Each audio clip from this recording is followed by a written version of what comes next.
Hi అండి, one more mini vlog. ఇది మీలో ఎంతమందికి తెలిసింది, దీన్ని గలబోటి అంటారు. మనకి బోటి కూరలోనే ఇది కూడా ఇస్తారు. బోటి మొత్తం కొన్నప్పుడు ఇది వస్తుందండి. ఇప్పుడు అక్క వచ్చేసి గలబోటి కర్రీ అయితే వండుతుంది. స్టవ్ మీద అయితే ఒక గిన్నె పెట్టేసుకొని ఆయిల్ వేసుకుందండి. ఆయిల్ హీట్ అయిన తర్వాత 2 ఉల్లిపాయలు 2 పచ్చిమిరపకాయలు కలిపి వేసుకుని ఫ్రై చేసుకుంది. తర్వాత ఈ గలబోటిని మొత్తం క్లీన్ చేసి పక్కన పెట్టుకుందండి. అది కూడా వేసి కొంచెం ఫ్రై అయిన తర్వాత ఇందులోకి వచ్చేసి కొంచెం పసుపు వేసుకుందండి. ఇంకా సాల్ట్ వేసుకుంది, మన స్పైసీకి తగ్గట్టు కారం వేసుకుంది, ఇంకా ధనియాల పొడి కూడా వేసుకుందండి.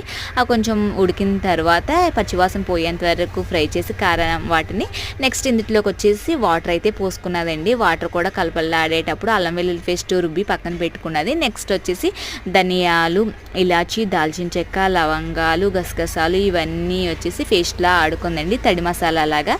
ఇవి 2 కూడా వేసింది. కొంచెం ఉడకనిచ్చాక లాస్ట్లో దించే ముందు అయితే కొత్తిమీర వేసుకుందండి. కర్రీ అయితే చాలా టేస్ట్గా ఉంటుంది, కానీ కొంచెం చల్లారిపోయాక అయితే కొంచెం కొవ్వులా అంటుకుంటుందండి.